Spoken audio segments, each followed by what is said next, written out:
Orville, Skadsem.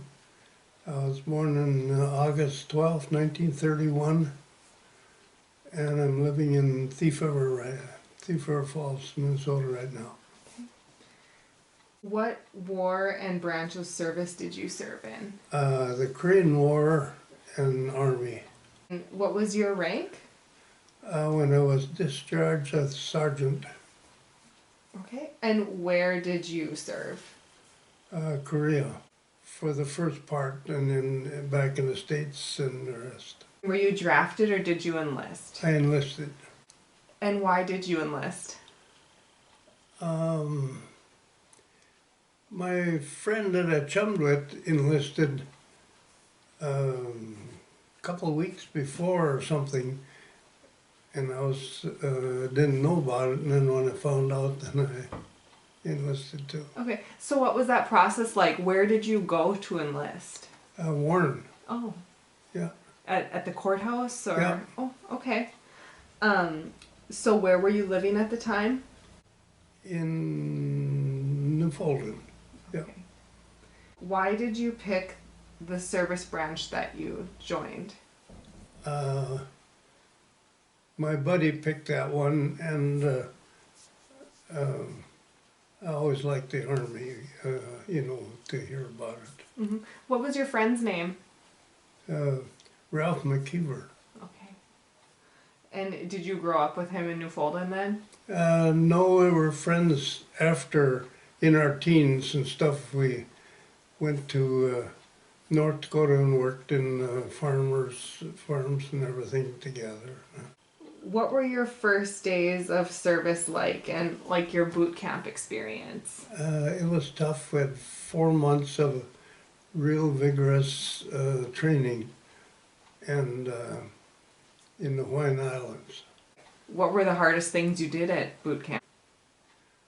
I guess with a full pack running for 5 miles or something, Do you remember how long that used to take? No, I No? don't. No. Did you get to do that training with your friend that you signed up with? No, he was in the next battalion ahead of me. He was in the 20th battalion, I was in the 30th battalion. Okay, okay. So do you remember anything about your boot camp instructors? They were tough. Tough. How did you get through it? Well, just don't smart off and mind your business. And as far as the training, it was real hard. It was good we had that training because we went right to the front lines in Korea from there. Wow. Do you feel like your experience, like working on the farms in North Dakota or anything, helped prepare you for the physical nature of boot camp? Well, I'm sure, yes. Yeah. Where exactly did you go in Korea? Heartbreak Ridge is where I was wounded. I got blown up with a grenade. Really? What kind of injury did you sustain from that? Foot, ankle, and hip, and everything. Is that something that affected you the rest of your life? As far as moving comfortably or... Aching right now. Yeah. Yeah, real bad. Okay. So where did you get treated for that injury? Kobe, Japan. How long were you there before that happened? Not very long. Couple of weeks maybe or something. Wow. Yeah. And I spent 3.5 months in the hospital in Japan. And then I didn't have enough points to rotate, so they sent me back to the front lines again. So when you first arrived in Korea, how did that go? How did you get over there? Did you take a ship or? Yeah, we took a ship from Hawaii to Japan, and then we flew from there to Korea. Okay. What were your living quarters like there? In Korea? Yeah. Foxhole. Foxhole. Okay. So what was a day like? So you were living in a foxhole.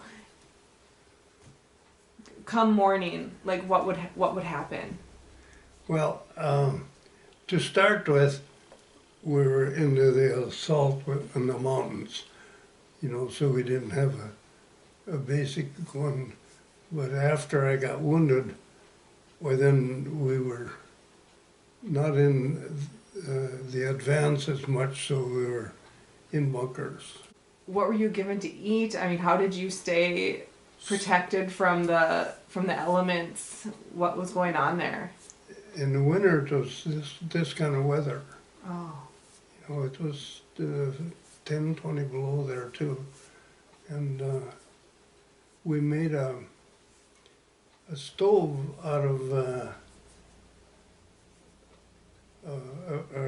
heater out of an old stove we took parts out of, and so we could help stay warm that way. Wow. Okay. And then, what kind of food did you have there? Sea rations. Okay. So what was that like? The chocolate was turned white already. It was that old. Oh, wow. But it was all right. Uh-huh. Yeah, we lived on it. Okay. So you did see combat, and what was going on when you sustained your injury? We were advancing up a hill, and the enemy was dug in on this side of the hill, camouflaged, so before we could get to the top, and then the grenades started coming out and blowing up everybody. Did it take a big toll on your battalion? I mean, were there a lot of injuries that day? Right. Okay.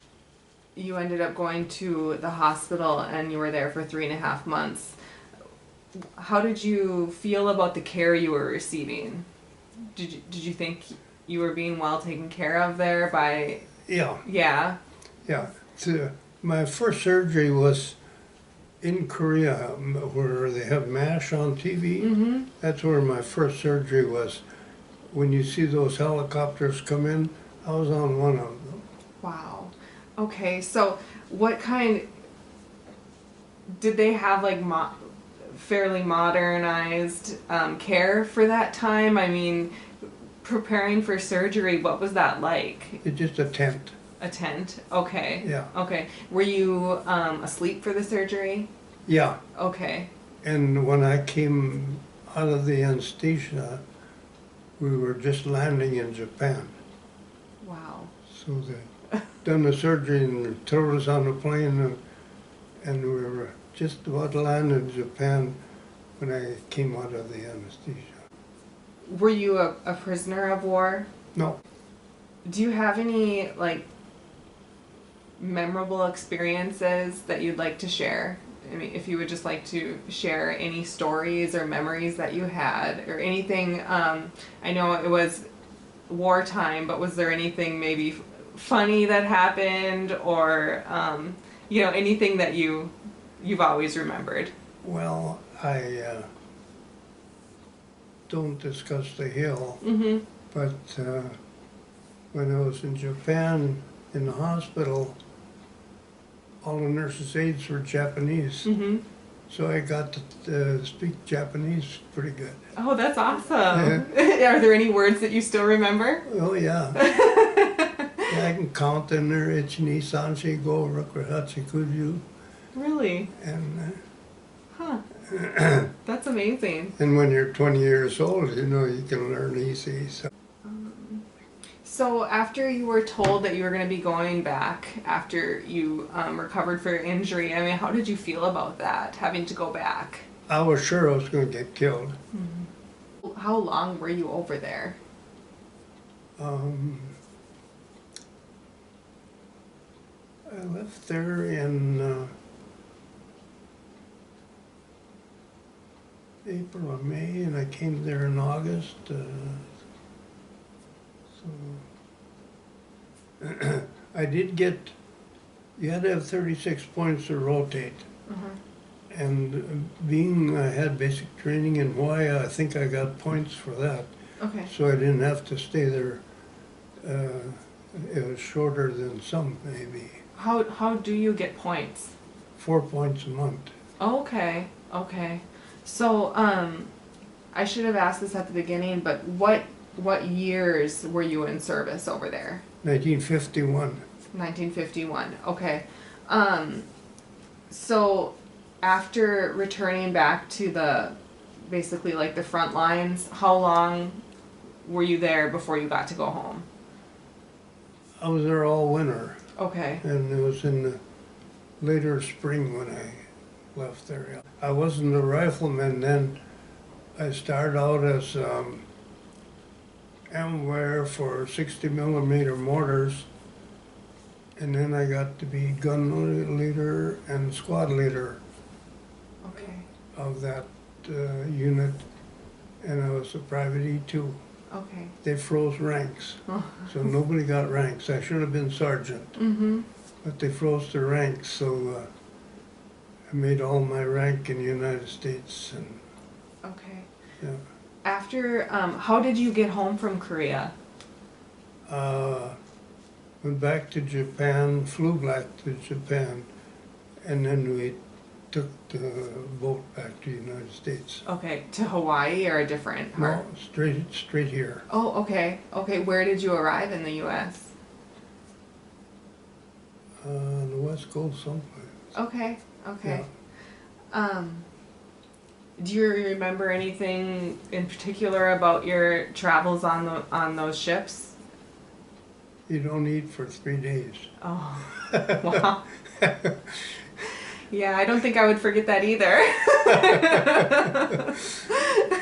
After the third day, well, then you start out with a little 7-Up and a few dry crackers, and Oh. then you come out of it pretty good. Did you get seasickness? Is that why? Yeah. Yeah. Okay. Okay. Yeah. Yeah. That's what I thought. But oh goodness, that's miserable. Yeah, yeah. When you got back to the U.S., did you have to serve any time in the U.S. or were you able to come right back home? No, they took me to Wisconsin and processed me, and then I was stationed in Camp Atterbury, Indiana. How long were you there?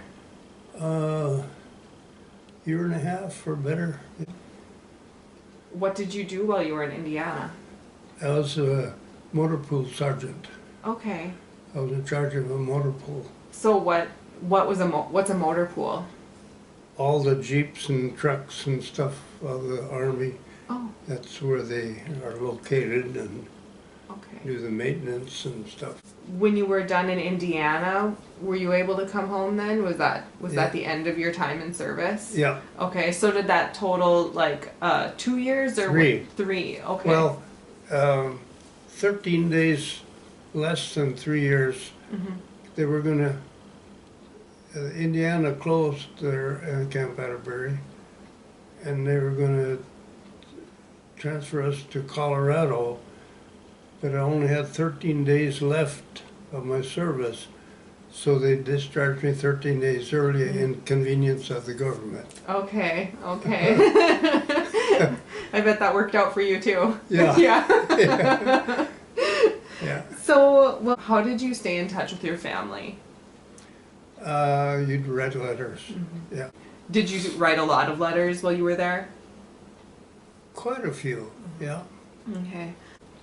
Did you feel like you were well supplied while you were over in Korea, or was there things that you needed that you didn't have, or? At the time I was there, going up the hill, we were short of grenades. The grenade factory, or wherever they contain them, that was blown up in Pusan. So we were short there. We only got 3 grenades, each one of us, so. Oh my. How many should have you had? I don't know, half a dozen or better, whatever we could handle. Other than that, we had what we needed. Yeah. Did you feel a lot of pressure and stress while you were in those situations? You always do. Was there anything special that you did for good luck?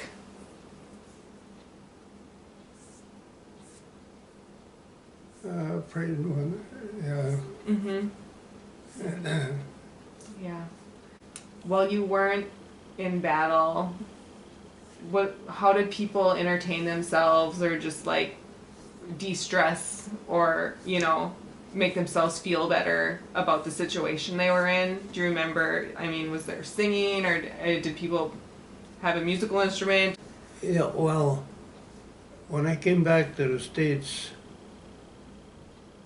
in early summer, then on November 7th I got married.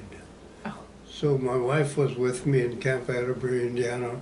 So we were family, and then all the other families that lived in the apartments, you know, there was 3, 4 in one apartment, you know, and you shared the bathroom and everything, you know. So it was a close family, like, you know. Yeah, did you stay in touch with any of those families after? Oh, yeah. Okay. So you were serving while you and your wife started writing? Is that? No. Or when did you meet your wife? When I came home on furlough. Did you keep a journal while you were there or anything like that? No. No. I suppose your letters are probably like a good record of what you were experiencing. Do you recall the day your service ended? Oh, yes. What were your feelings that day? I hitchhiked home from Indiana. Really? Yeah. How long did that take? It went pretty good until I got to Monoman, and nobody would pick me up. How long did you wait in Monoman then for a ride? I went on the train in the depot, and I caught a ride with the train from there in the Fulton. Wow. Oh. So was there a passenger train at that time? Yeah. Oh, okay. Okay. Yeah, a passenger. On your way home from Indiana, did you go through any big cities or have any interesting experiences? No. No? It was just thumbing a ride. Was that pretty common? Yeah. It was. Okay. Yeah, back them days. Okay. Yeah. What were some of the first things you did after you got home? I went to work right away. I got a job on a farm in North Dakota. And I worked there for 2 years, and then I liked mechanic work, so then I joined Tunbergs here in Thief River Falls. Then I was a mechanic there then for 7 years. I never went to school to be a mechanic, I just was one. I was there for 7 years, and then I transferred to Foston. So I was a diesel mechanic there for 32 years. Did you join a veterans organization? Yeah, I belonged to the Legion, the VFW, and yes, Disabled American Vets. Do you find like belonging to those organizations pretty rewarding and I mean as a good way to kind of communicate with other veterans? Yeah, It's been good. Yeah. Yeah. Did your military experience influence your thinking about war or the military in general? I mean, did it change your thoughts on war or how do you feel like it's shaped your opinions on that? Well, my opinion, just as a recent thing, the president pardoned these 3, you know, for crimes supposedly they made. And for them to be charged was cruelty to them, because war is war, and everything happens, and if you don't get hard, you're in the cemetery. So you have to be hard, and to stay alive, and then they punish you and try to put you in prison for it. That's ridiculous. How has your experience in Korea affected the rest of your life? I mean, before Korea, and then your experience, and then after. In what ways do you think you were changed? You grow up. Definitely grow up.